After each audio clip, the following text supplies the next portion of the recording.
Hi, my name is Sam Cusimano, and welcome to Electricity for Progress. Today, we will be assembling a small, portable gaming system based on the Nintendo Game Boy Advance plastic shell.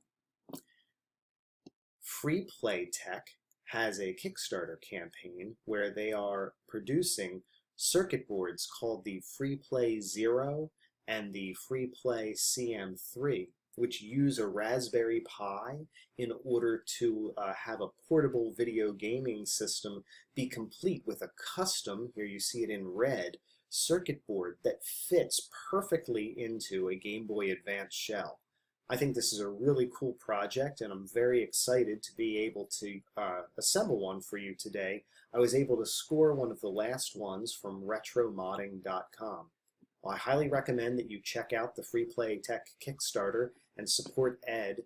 This is a really interesting device, and the more powerful, more experimental CM3, I'm really interested to see what people are able to get out of this system. The Raspberry Pi Zero or Raspberry Pi Zero W with wireless that we'll be using for this project is fairly powerful. It can run most video games, but I'm not going to be able to squeeze any Nintendo 64 Mario Kart multiplayer out of it, I don't think. But I believe it's going to be a very fun and stable system, and it's exactly the kind of portable video game system that I have wanted to build. So let's get started. So let's go over the different components that we're going to be assembling today. I have one of these red Game Boy Advance plastic shells that I was able to get on eBay, I believe, or even Amazon, for I guess $11 with rubber pads. This is supposed to be for modifying an existing Game Boy Advance. As well, I was able to get a glass display cover. I think the glass display is a little bit superior to some of the plastic ones, and my original Game Boy DMG has a plastic display cover that is all scratched up from use. I also received two different packages of bumpers and buttons. One is in dark gray and one is in dark blue. Here you can see the small switches that are for the power, the D-pads, the left and right pads. These small blue button caps are going to be used for the X and Y buttons for the emulator, which are these little black bars you can see up here are those buttons. We also have a bunch of screws that came along with the main kit. These are tri-wing screws as well as normal Phillips head screws.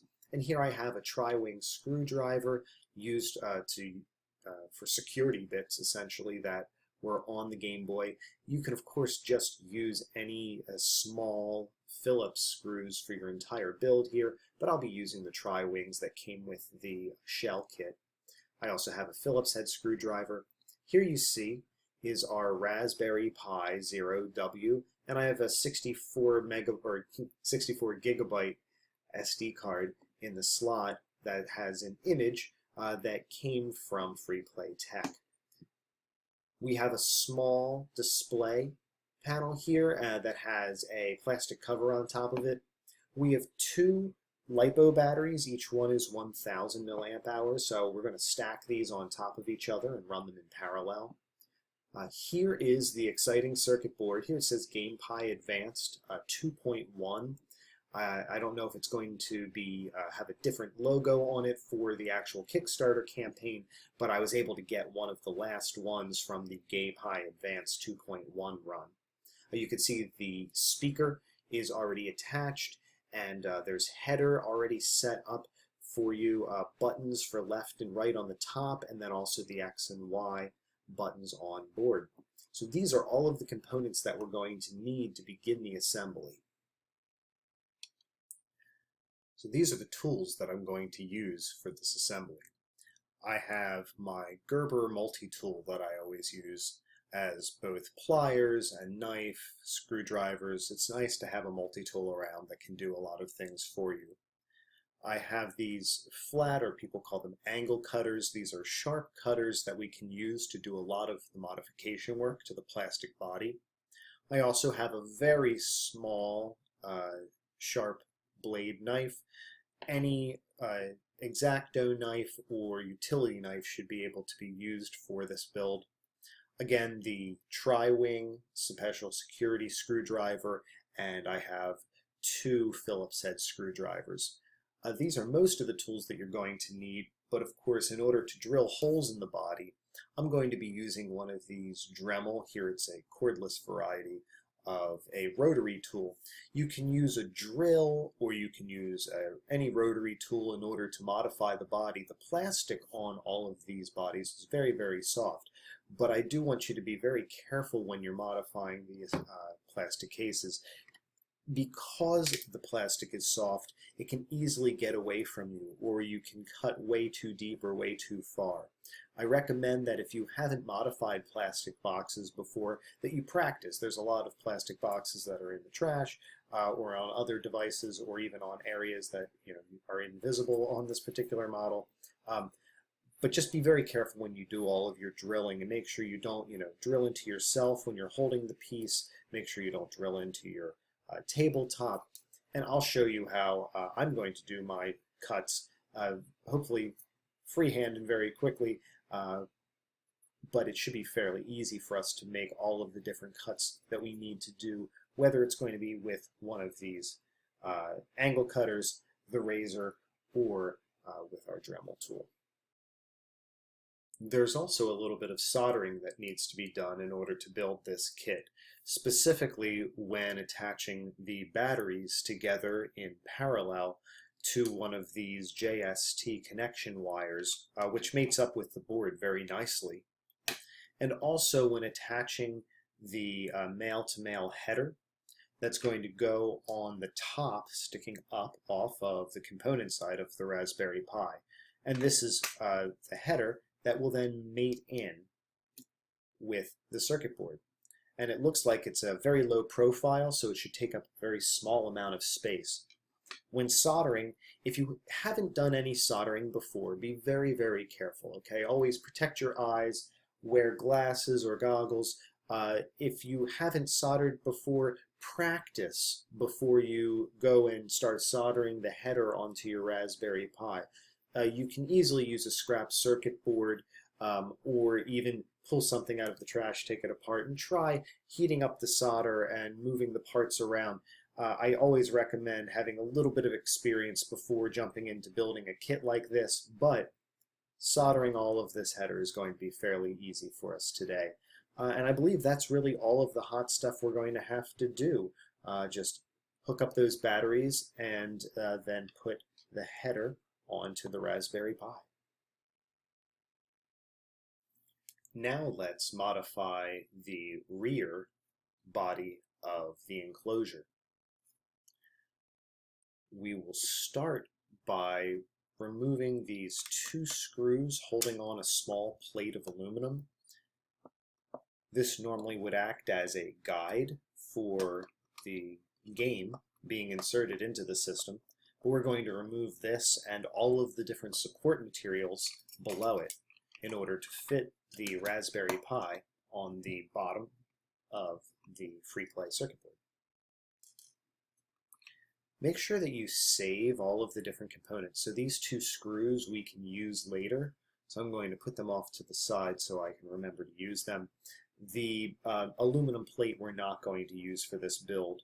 It's remarkably sharp on a few of the sides. Be careful. So now we can see all of the different plastic components on the inside bottom of the enclosure. Also, we have the battery box, the battery door here. We have a few modifications that we're going to do inside of the battery box as well as on the inside of the main box.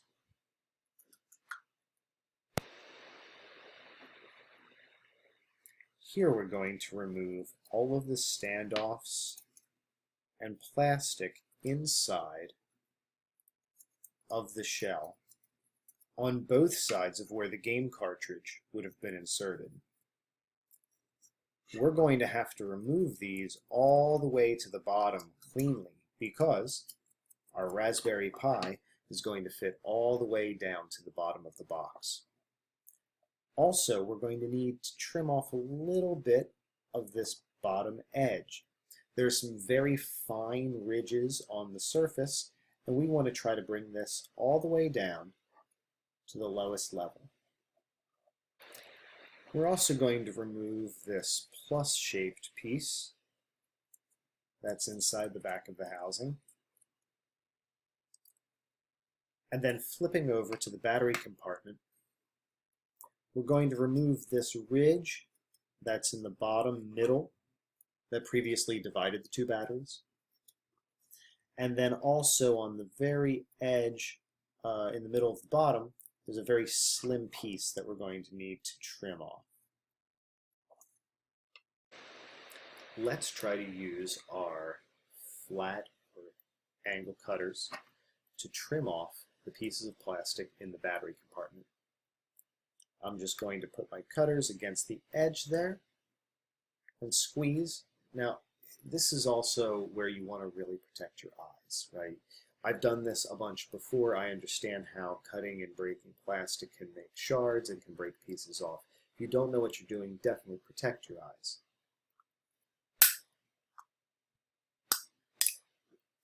And there I made a really easy cut right down the side. Now I'm going to do the same thing just across the bottom of the plastic. Ooh, see? The piece shot right out. Be very careful when doing this. But it's also really easy. So next, we're going to cut out the middle ridge here. I'm going to take the cutters and try to just get a little nibble on the one edge, and then go in and nibble it across with two more cuts. Ooh, that piece also popped off. And it looks pretty flat. I can just go back maybe later with either the Dremel tool or a file and make those two edges perfectly flat. Now let's flip over and start to do some of the other cuts on the inside. We want to cut the shroud and the standoffs that are next to where the game cartridge is inserted. So I like to make just a couple cuts around in order to start it off, and then go back and nibble my way around. A lot of times you can wiggle these pieces and they'll just pop right off.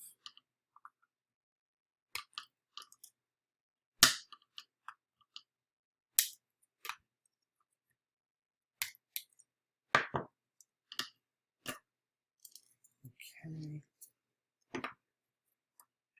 This does leave us with a fairly rough bottom, and I will go back with the Dremel tool or other tools to clean it all up.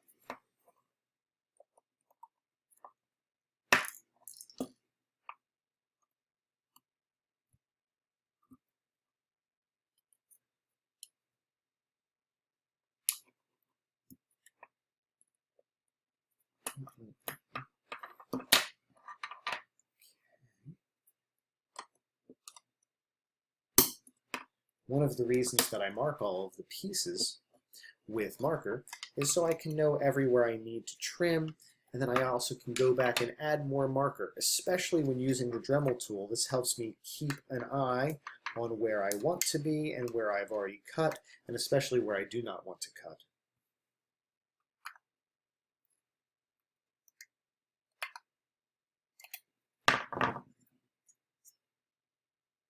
Wiggle, wiggle. I'm going to do a little trim up with the razor blade. When cutting with the razor blade, also be careful. Don't cut towards yourself, cut away from yourself, or make sure you're cutting in a very controlled way.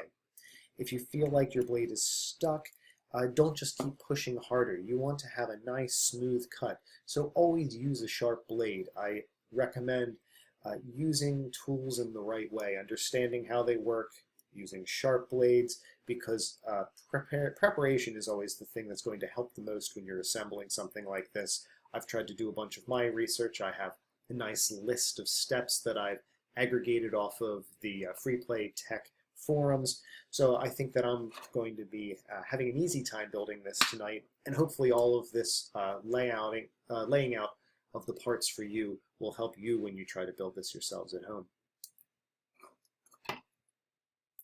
So now the last thing I'm going to have to do is trim up all of these really close to the ground or close to the body parts. So now I think I am going to go in with the Dremel tool and make some cuts. I'm going to set my Dremel tool on a fairly low speed here because this is soft plastic. We're going to kind of grind through it. Might get a little loud.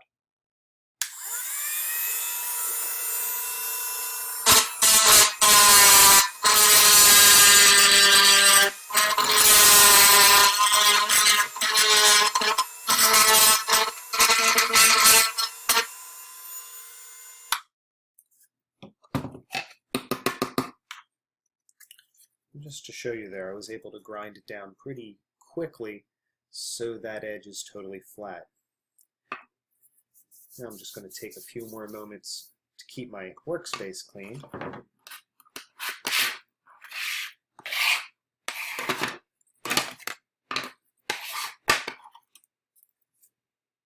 And we can continue with all the cuts.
All right, so there I was able to remove all of the other parts that I had previously drawn black on. Now I'm going to go back with the Sharpie and mark all of the high ridges again, just so I know what I need to trim on my final pass around. Here I'm just highlighting the very tops and ridges where I see some plastic. Once again, I'm going to clean up my workspace a little bit.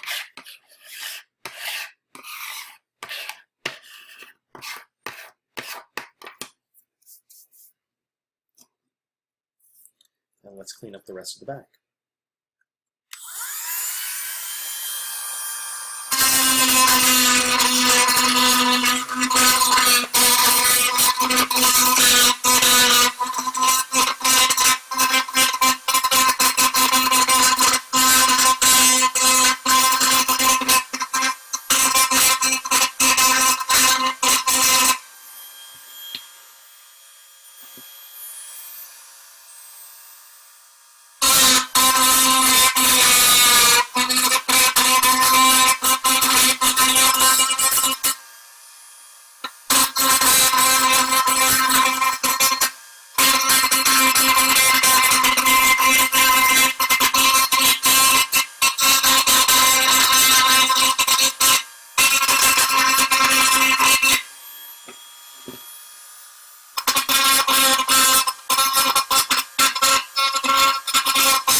Looks pretty good.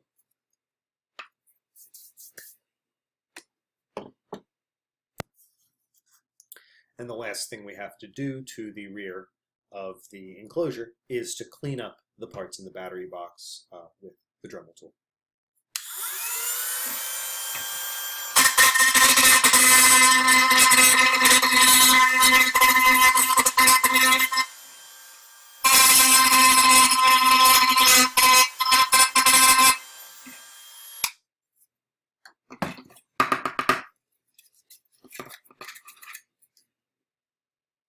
Very nice. Looking at my notes, it says that we should also enlarge for the location of the USB port. The USB port is going to be right along the edge here, and I think I can probably just pop the circuit board right into the bottom of the enclosure. It fits so well. This is really, really cool. And we can see, yeah, the USB port's a little bit low there, so we can trim the enclosure. I'm wondering if I could just put in some spacers, like washers or something underneath here, and lift them right up, if that would work, or if that would then mess up some of the other geometry or some of the other squeeze play we're going to be doing on the front with the display.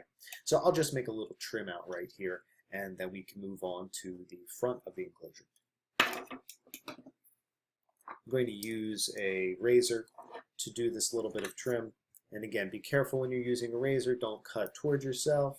And try to be very mindful if you have a lot of force or resistance. Stop your cut. It should be very smooth and easy to trim up plastics with razor blades like this.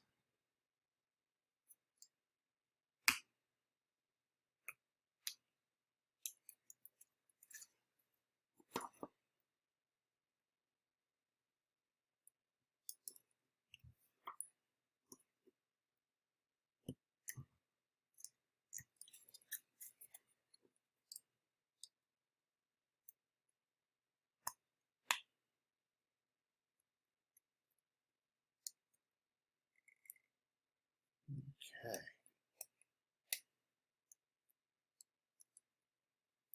So we just trimmed it down a little tiny bit there. I think I can do a little bit better.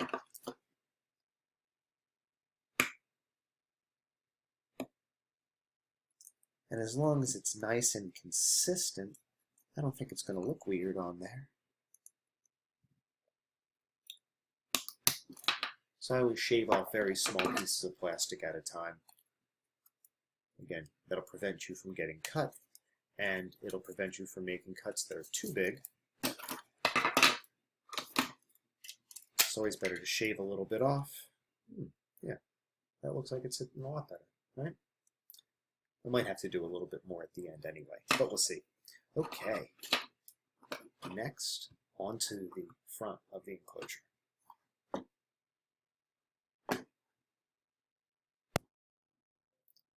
We'll begin modifying the front of the enclosure by drilling holes for the A and B, or the X and Y buttons. I have the A and B buttons that came with the enclosure and the small rubberized bottoms. So what I'm going to do is pop the A button into place and the B button into place. The B button goes closer to the display, the A button's closer to the outside. Then I'm going to pop on the little rubber push buttons with the small hole in the rubber going to attach to this little plastic standoff, and the larger hole going around the other mounting screw there. All right, and now if I hold it from the bottom and I push the buttons, it feels like a Game Boy. We're going to use the buttons in their place along with this very clever jig in order to identify the location where we want to have the holes for our X and Y buttons. I'm going to go back and get a finer tip marker, and I'm going to place the jig right on top of the buttons. Now, there's always a little bit of wiggle, right, in where these buttons are on a Game Boy. So what I'm going to try to do is push up from the bottom really hard to get them to stick through. I'll put the piece on there and then wiggle it around until I think it's going to be ideal. Now, we're going to just be putting some pilot holes on here, and then we're going to enlarge the holes based on exactly where the individual buttons stick up on the advanced circuit board. So let's mark them, and we'll then drill them out.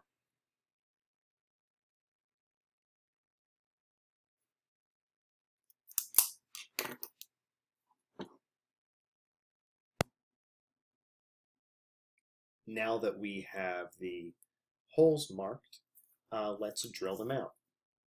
I'm again going to use my Dremel tool. If you're going to use a larger hand drill at this point, again, be careful, be mindful of using the drill. Try to use a very small drill bit.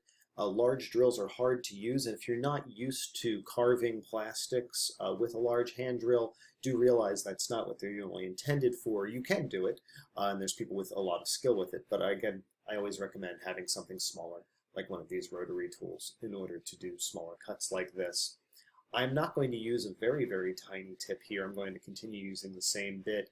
This is probably 2.6, 2.7 millimeters wide, and the holes that we need to accommodate for just the black plastic buttons is about 3 millimeters. So we're going to be going for like 3.2 millimeters overall. Will I have that kind of precision in my cuts? Of course not, but that's just the measurement that I did off camera. So I'm going to turn up the speed a little bit. Oh, wait. I can't cut yet. First, I have to take out my A and B buttons. Whew, that would have been horrible. So let's pull off our little rubber backing and pop out the A and B buttons. Keep them safely over here. Whew, that could have been a mess. And now, let's cut our initial holes for the X and Y buttons.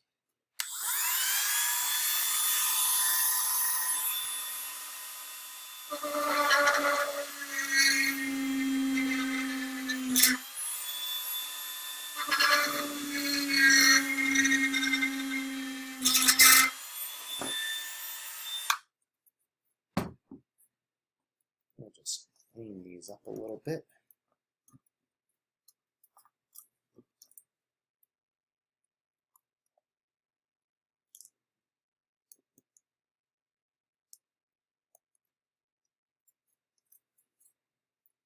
We'll check them out on the inside and see where they meet up. Okay, they're looking pretty good. Nice. Let's pop the circuit board on top. I will have to make sure that we have the speaker in the right spot. And let's just try to get a very rough fit of this board with those buttons. So flipping it over, yeah, I can see the buttons are right below there. It looks like they're almost perfectly in the right spot. Wow, that would be great. It's a really cool little template trick there. So yeah, I'm going to now, yeah, they're going to fit really good. I'm going to widen these two holes out just a little tiny bit and then try to slide the buttons right into there. Okay.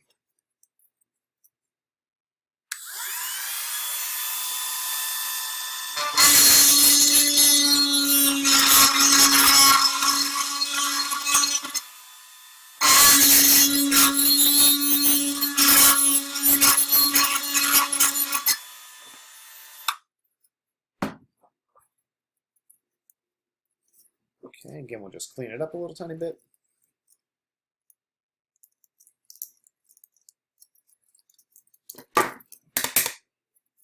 Okay. Clean up our workspace. Always try to keep your workspace clean. It really is lame when little tiny plastic bits get all up into your computer keyboard or your mouse, or worse yet, if one of them scratches your display or our nice fresh glass panel. So I always try to be nice and careful and clean with my workspace. All right, those holes look pretty good. Let's try to mate up the circuit board one more time. They seem to go through pretty well. All right. Yeah, it looks like they're going to meet up just perfectly. Now there's a bunch of other changes we have to do to the front of the enclosure before the circuit board is going to fit in perfectly, but for a rough fitting right now, I think we're in great shape with the X and Y buttons.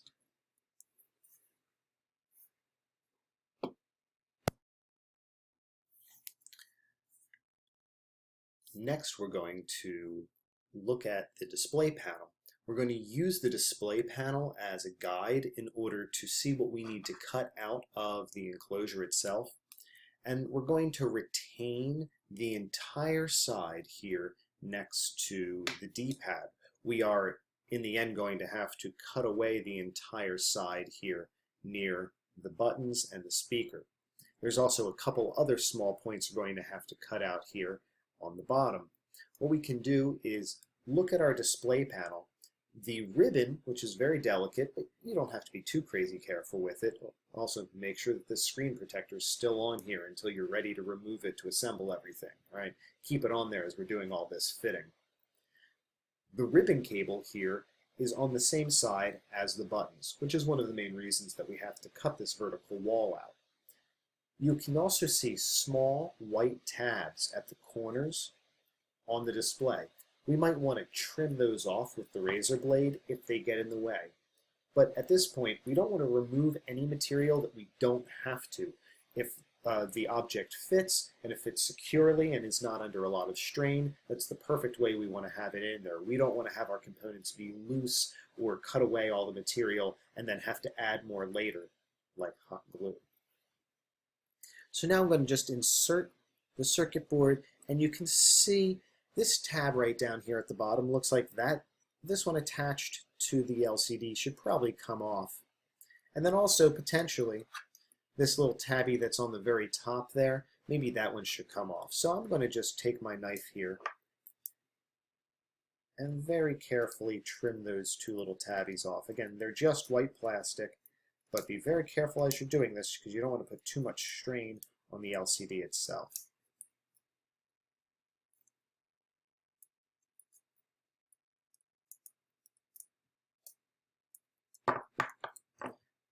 You can also just use flat cutters, I suppose, to trim these guys off, huh? Like that. Okay. So now let's mark up on the back of the enclosure using our marker the areas that we're going to have to remove, and we'll cut them off with our angle cutters with our straight edge and trim them up with the Dremel tool. So here we want to remove these bottom corners that stick up because that's where the bottom of the display is going to end up. The long bar at the very bottom of the case can still remain there because the display fits within there. This other corner on the side near the speaker also should come and get cleaned off. We're going to remove the entirety of this wall. We're also probably going to have to trim up a little bit of the edges on the speaker box. When we remove this entire wall, we do want to be careful. We want to preserve these two little tines that are on the side. One of these is used to be resistance for the right shoulder button. So when we trim all this out, we do want to be fairly careful.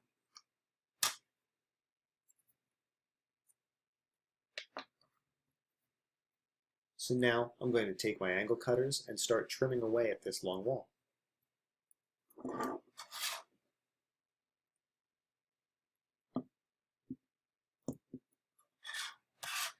I'm going to make a couple vertical cuts in order to have the entire piece break apart into a couple smaller segments. It'll be easier for me to nibble away with these cutters. And like I said, I want to try and retain these two pieces that go horizontally for a little bit of reinforcement. So very carefully here I'm going to cut them off of the main wall here. I'm going to make a bunch more cuts here, and then we're going to wiggle our piece. And by making a couple other horizontal cuts, we can also really easily trim all this stuff out.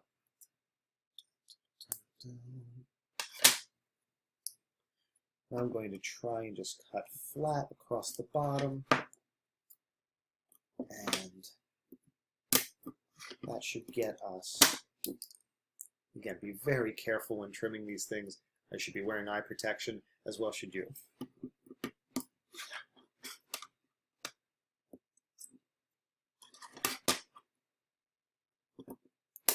And now I'm going to make some horizontal cuts, nibbing away at this entire long wall.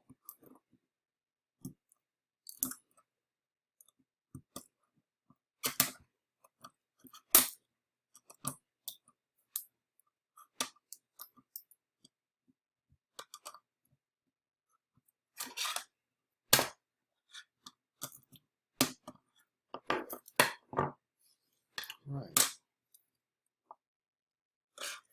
This can still be pretty rough because I'm going to go back with my Dremel tool. You do want to be very, very careful around these little pieces on the side. I'll say this is probably the hardest part of the entire build. All of the trimmings that we had to do at the back of the enclosure were pretty straightforward. And this isn't that hard. It's just a little tight in there. And again, if you've never trimmed up plastic like this before, you should practice. We've got plastic devices all over the place. Okay, I think I'm going to use my Dremel tool because I've got some skills with that to clean up the rest of that edge. And maybe I'll just try snipping off this corner too.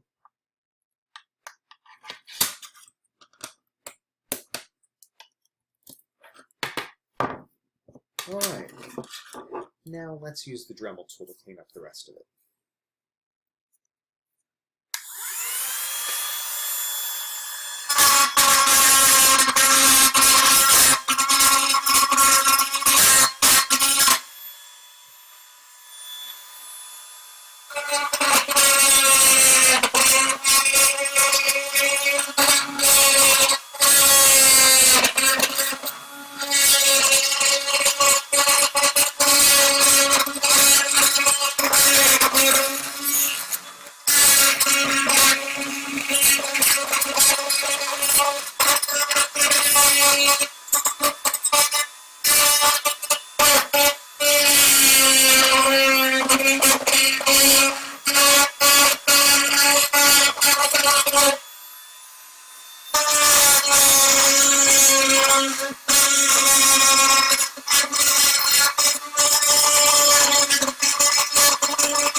So now let's clean up a little bit, and we're going to have to go back through and clean up another ridge here underneath all of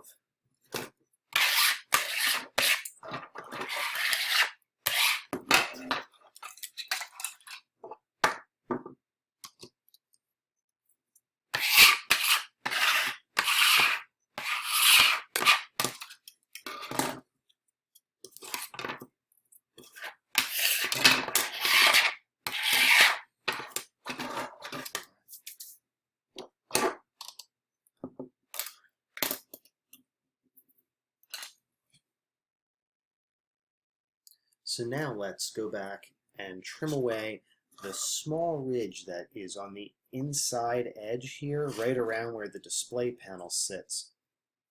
This is a very, very thin layer of plastic, and you should be careful when you trim it.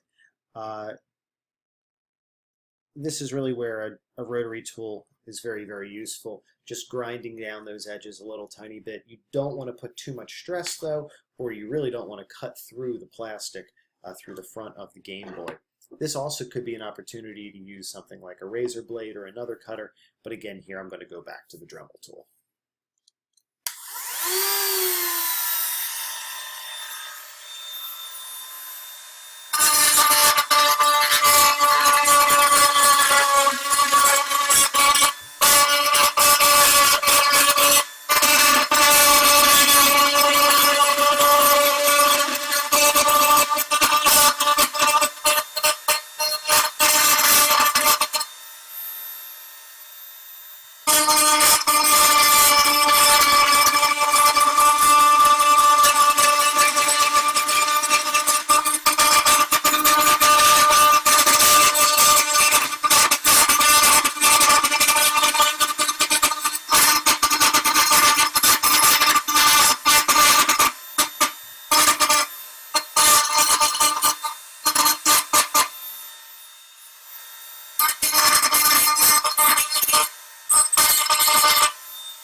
Okay, that looks pretty clean. Looking back at our instructions, I think we're in pretty good shape now. Our next step is going to be to look through where the shoulder buttons sit and trim up how the plastic meets with these tactile switches.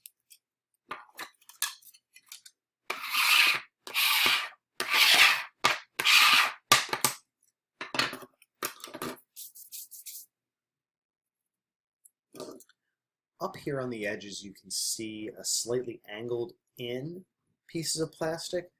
Our switches don't have angles.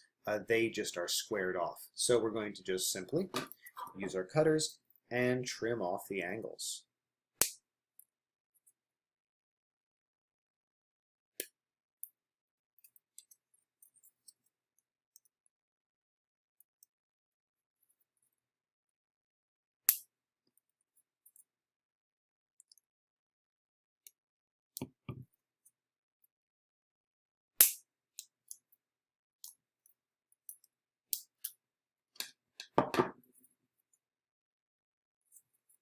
Okay, I'll just trim it up with the Dremel tool.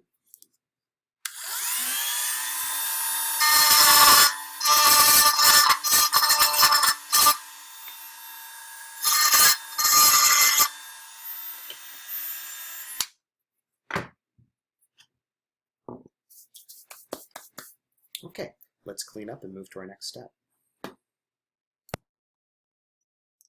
Next, let's modify our shoulder buttons. I'm going to use these gray shoulder buttons out of the pack, and apparently there's these little tiny ridges that stick out in the plastic. These apparently prevent the clicky buttons from making contact with the pads. Now when I was playing with this earlier, just fitting, it didn't seem like this was a problem at all, but this is a part of the instructions that I was reading, so I'm going to perform this also. What we're going to do is, using my marker, I'm just going to mark these little tiny tabbies that are sticking out from the body of each of these left and right shoulder buttons. And I'm just going to attack this with my Dremel tool because I know I can make short work of this small amount of plastic.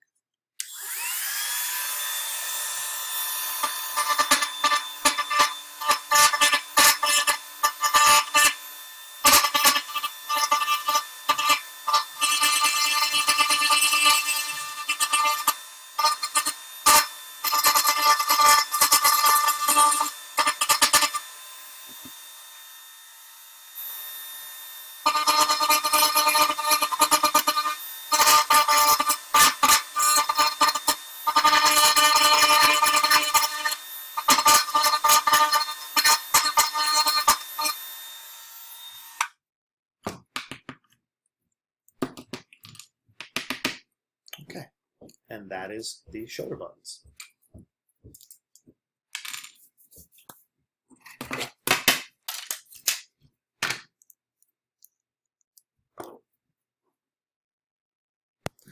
I wanted to take another moment to do a little bit more fitting here to make sure that the display panel mates in and there isn't any pressure in the enclosure. It looks like it fits pretty well, but there's still a little bit too much of plastic around these two little tabs.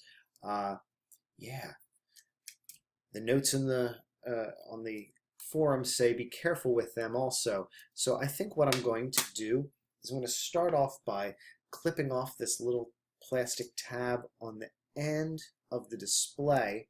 Hopefully that'll give us another little millimeter there. And I'm going to go back at this with my flat cutters and try to take off a bit more plastic. Again, still trying to retain a little bit of this top tabby.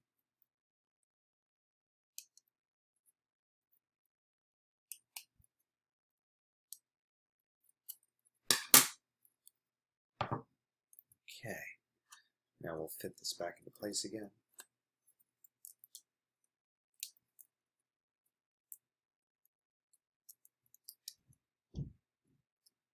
Almost here. Let me try to cut the little tab off the other side also Maybe that'll help.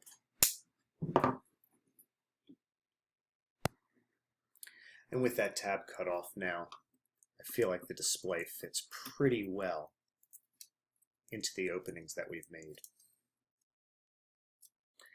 Next, let's do all of our soldering work.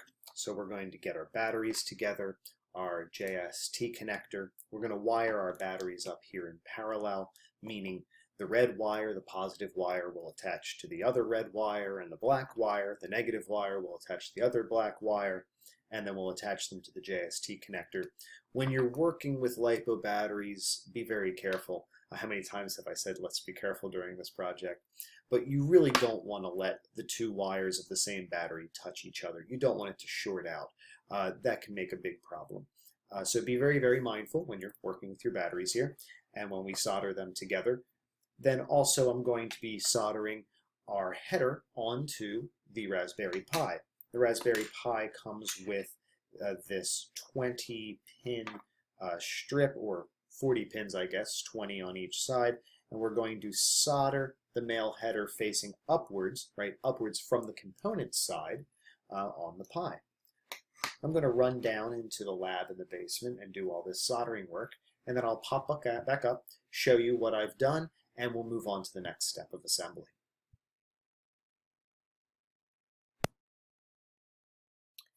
Well, now that I've soldered on the ends of this male header to the Raspberry Pi, and I've attached the two LiPo batteries here in parallel, where the red wires are connected to the red wire on the JST connector, and the black wires are of course also connected together. We can start to move into our assembly of the face. So let's see. The first thing I want to do here is I have my display all ready to go. I'm going to pop it out. I still have the protective cover on there. You can see it's got all kinds of greasy fingerprints on it. I just want to make sure I blow out all the extra little tiny pieces and shards of plastic that might be in there. You know, clean it all out so I know that this thing's all ready to go. And also look at the front. There's these two little divots here where the plastic or the injection mold releases, and I'm just going to dig at that with my fingernail just to make sure that nothing sticks up when we go to attach our final glass display cover. Okay, so that looks pretty good. I feel like it looks pretty clean in here. So let's start inserting our buttons. We'll start with our rubber connectors and make sure if there's any little bits of plastic. I know the Dremel tool makes a mess. We want to insert the plastic D-pad piece and then place the rubber pad where the two little holes meet up with the posts on the outside. There we have our D-pad. And in the same way, we want to take our A and our B buttons. The A button goes on the outside edge. The B button is on the inside, closer to the display. We're going to take the rubber piece for the A and B buttons and blow that off. Place that with the small hole going on the rubber, going through the post, and then also the larger hole going around the other post. And we also are going to have our select and our start buttons. We're going to place those down here. Okay. So now that's all the plastic buttons and the rubber is together. Let's look at our list. Next, we want to have the on-off switch. Oh, so we've got our on-off switch here. The on-off switch is going to be different using the circuit board than your normal on-off switch. It's a soft or a momentary switch. It slides and it's got a spring, springs back, which is pretty cool. So there's a little divot on the top edge of the switch, and that normally would have it hold into one position or the other. So what we can do is cut off the little piece of plastic there. Very, very simple.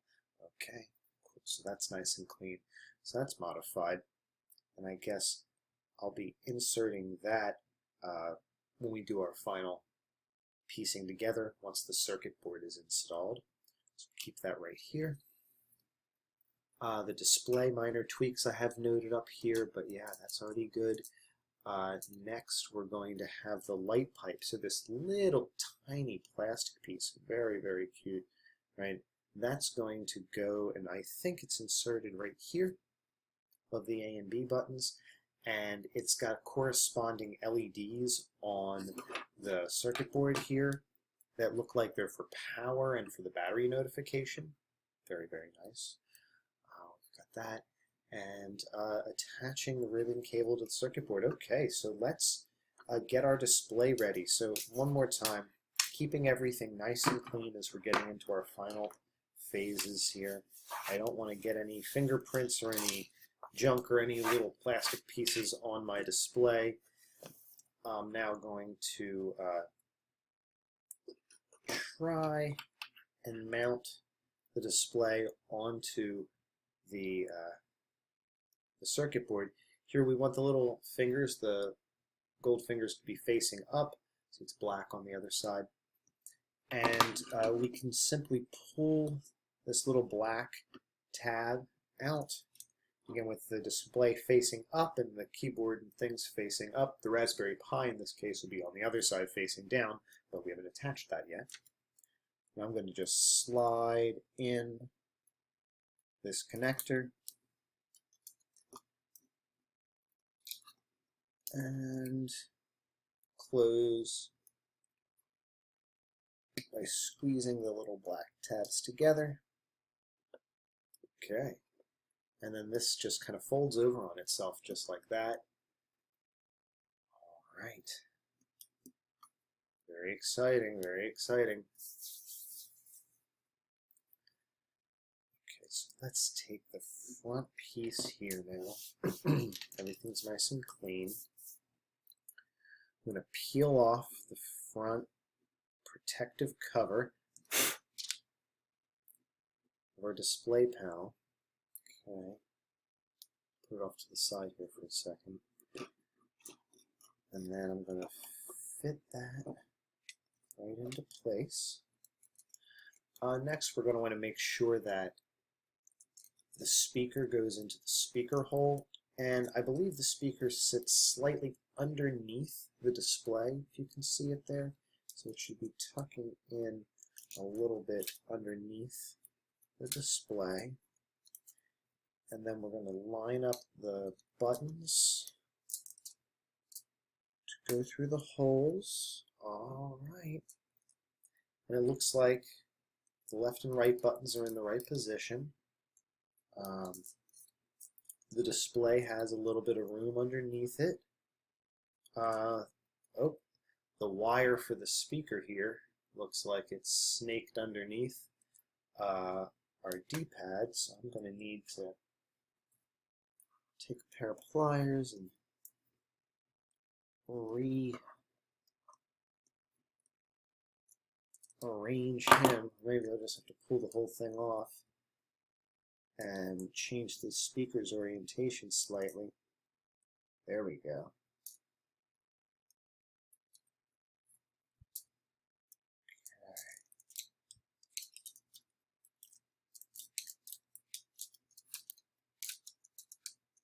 And if everything lines up again,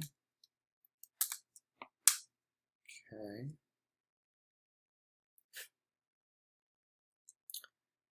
Yeah, I think we're looking in really good shape here. There's a couple pieces of foam that are suggested to be put in, which we'll do here momentarily. And we have a little bit of foam that was included in the package. It's pretty thick, so I might cut it into thinner strips, and we'll cut it into other pieces. But we're almost at the point now that we get to turn it on for the first time and make sure that everything powers up. Of course, I could just attach the Raspberry Pi with a mini HDMI to full HDMI adapter and a USB keyboard, power it right up with USB power and make sure that everything loads correctly. And I might actually do that again off camera, but I'm hoping to just have the full experience, right? See if the first time that my cloned SD card plugs into the whole system and see if it boots up. But next step I think we're going to have here is to cut up our phone and place it in certain places underneath the speaker, and then also behind where the LCD and the circuit board meet. So I've cut up 2 pieces of foam. I had to trim the entire sheet in half just to make it more slim. I've got a little square here that's going to go in right on top of the speaker, and then I've got another piece that's a little bit of an L shape that's going to go on the back of the display. And the reason it's in an L shape is that it avoids touching any of the ribbon cable. So that'll give the whole system a little bit more stability. So let's just kind of give it a squeeze. Again, you can see inside the foam's holding up nicely. I still think that the wires are in the way here for the speaker and the buttons, so let me tweak that again.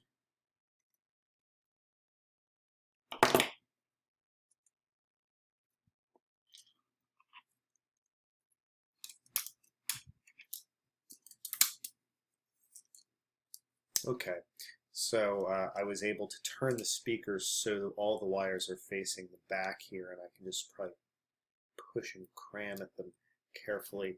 You don't want to overwork wires, especially when they're attached to a speaker or something. It'll damage the connection or pop off. Okay, well, right now everything still looks pretty clean, right? Everything looks well connected. And I haven't yet touched the screen yet, right? I've been trying to be really good about that. I'm going to grab that display protector and I'm going to just throw that right back on top of the display, even though it's just kind of stuck in there. Just to give myself another layer of protection. I am a picky person. I don't want this thing to be damaged by some negligence on my part during this process, and I also want to show you something I've learned by building things like this in the past where I've already scratched my own displays. Very, very heartbreaking, and then you have to live with it.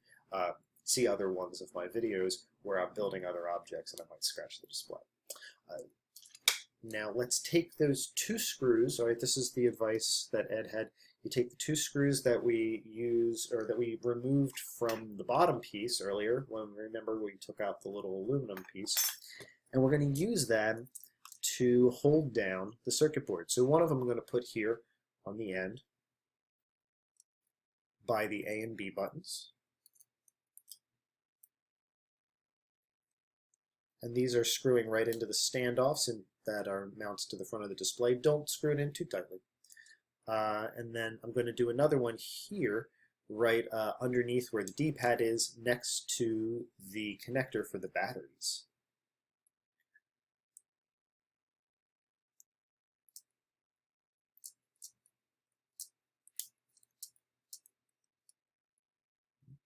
Okay, so now everything's looking pretty good. Nothing feels like it's too tight. The buttons all are pushing pretty well. All right, we've got 2 screws in on our board. All right, our next, oh, it says power on my notes here. All right, so let's take our Raspberry Pi and we want to plug it in. Now make sure we plug this in the right direction. Right, the HDMI jack and the USB ports are going to be facing upward, right, out of the cartridge slot. So I'm going to plug in the 40-pin connector right there like that. Okay, oh, I don't want to push on the display though as I plug that in. So I'm going to carefully hold the circuit board and push in.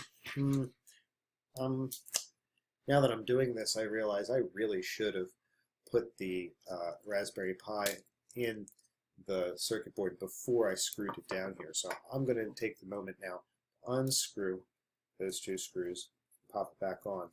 Again, let my mistake be a benefit to you. You don't want to put any pressure on that LCD display if you don't have to. So now I'll hold that with my fingers, plug in the circuit board. All right. And now, try to mate it all back together again. We've got the speaker and his little pad and the wires for the speaker. We've got the two buttons going through, and the light pipe. Have the directional pad and the other piece of right. Let's see here. Okay. So I think everything is back in place now. Got the Raspberry Pi. Let's throw those screws back in. Oops. One here by the A and B buttons, and the other one over by the battery power. I know that my batteries aren't charged yet, so I'm not going to plug them in quite yet. I'm going to just try to plug in a USB cable here. And let's see what happens.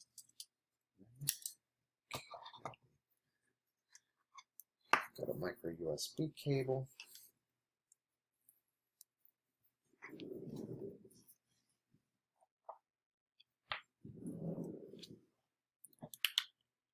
And a large battery pack.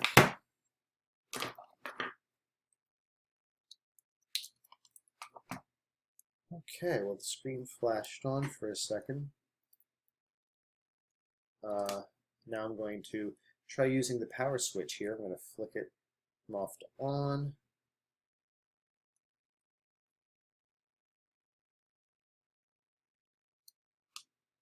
Well, let's see. Let me plug it directly into the Raspberry Pi now, instead of just going through the circuit board. Okay. Alright, we've got a green light on, a white screen.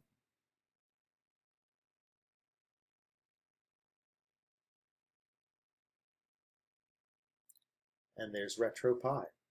Well, I have to say I'm really happy and excited at this point. Everything's coming together extremely well, and to just pop it together, turn it on, and have it immediately go into the RetroPie is really, really pleasing for me. I'm not going to get overzealous here and try to set it up at all. I would say this is kind of proof of life. So I'm going to unplug it here and then continue with our assembly process.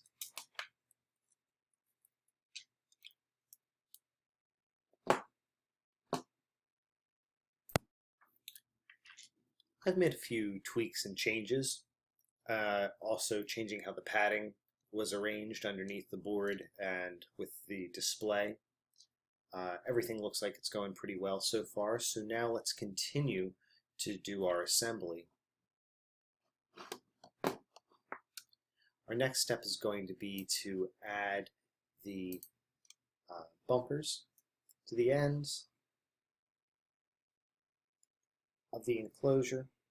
We have to make sure we get them on the right side. This side with the little divot where the lanyard normally would go is on the controller side, where the smooth side is over here with the buttons. We're going to put in the left and right control buttons, and of course we want to make sure we insert them in the right way. Put the left guy in there, and then the right, we want to insert the little metal tab, make sure it goes in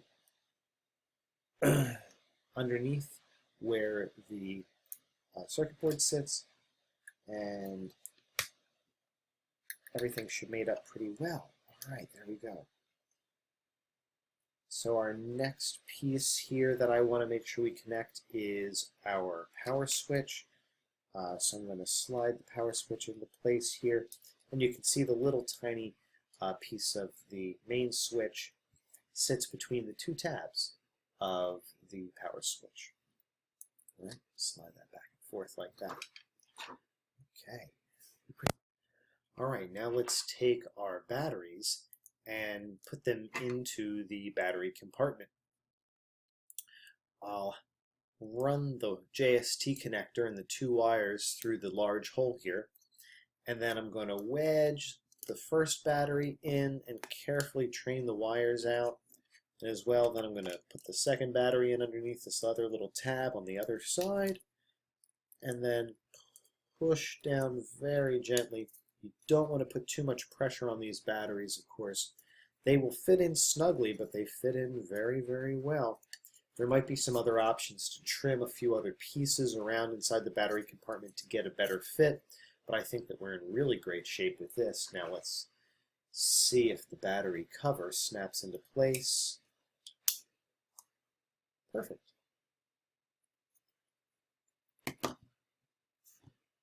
Well then, we have all of our components in place. We have our batteries in the back cover. I think it's time for us to plug the batteries into the front board through the JST connector. Ooh, we got a little flash of light showing life. Now let's try to snake our power wires down and see if we can mate the backboard up with the front of the enclosure. Okay, there we go. You can see the little carve out that I did for the USB connector. You can also then see the HDMI and 2 USB plugs on the Raspberry Pi Zero on the inside there. All of the buttons seem to go together pretty well. We have a couple little flakes of plastic from our Dremel cutting earlier. It looks like the switches are all in place and the volume knob rolls. Let's see, I can click the left and right buttons. Wait a minute. My left and right buttons are backwards. That one says L, and that one says R. Oh, I must have done something really weird here. Well, here, let's take it apart real quick and try to fix those buttons.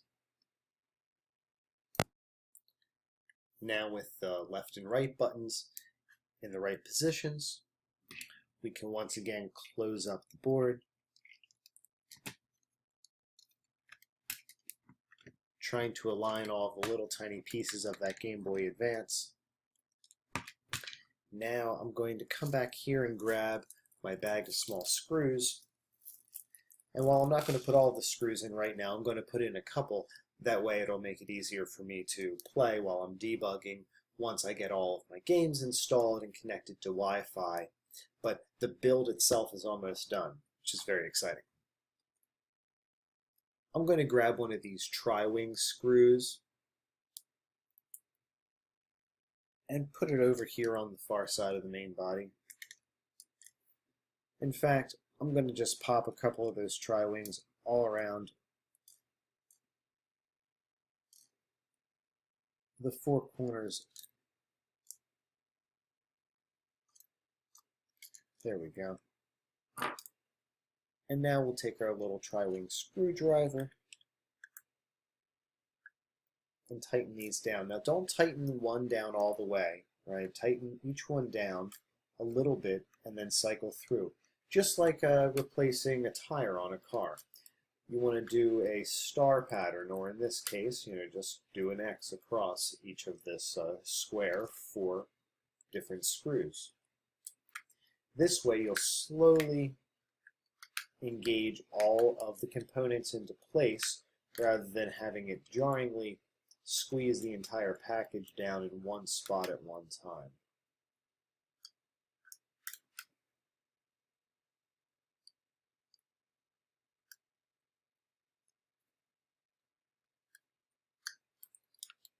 Right. So I think this is tight enough for testing. Okay, things are really looking good here. All in all, the kit assembly has taken a little bit over an hour. I don't think it was really all that hard at this point, and most of the challenge really was involving modifying the face where the display is going to sit inside of the the Game Boy Advance shell. Otherwise, the circuit board itself fits in perfectly with very minimal changes for the shoulder buttons. The batteries fit in extremely well with just a little bit of modification inside the battery case. Again, be careful when you're building this out. Just pay specific attention. I didn't do a lot of trimming in here. You could do a little bit more trimming and make the batteries fit even a little bit less snugly than this. Perhaps I'll come back and touch this up later, or certainly on another build. Otherwise, I think I'm really impressed with how this has all come together. So I'm going to take a stop here and move on to actually changing the software around a little bit, maybe doing some configurations, connecting to my Wi-Fi, getting games uploaded on here, and I'll probably set that all up in a subsequent video. So thank you very much for tuning into this build for the Freeplay Zero. Check out their Kickstarter campaign. I think this is an easy build for an individual who knows how to use a Dremel tool and maybe is interested in programming. I wouldn't say that this is an entry-level beginner project. There's some fine machine work that has to go in here, and I wouldn't do all of that cutting with just like a handheld drill or anything like that. But all in all, this is a very, very doable project, just like kind of a model car with a couple cutting points needed on the inside. And if you all ever mess up your Game Boy Advance shell while you're cutting it, you can always just get another one. They're only $11. So I think this is a really interesting project, and it's a great way to invigorate a community of users for the retro games by putting something in their hands that they know and love, like a Game Boy Advance with the entirety of Emulation Station and RetroPie in here. So thank you all again for tuning in, and join us next time here at Electricity for Progress for more technology builds and educational projects so you can understand how your tools work. Cheers.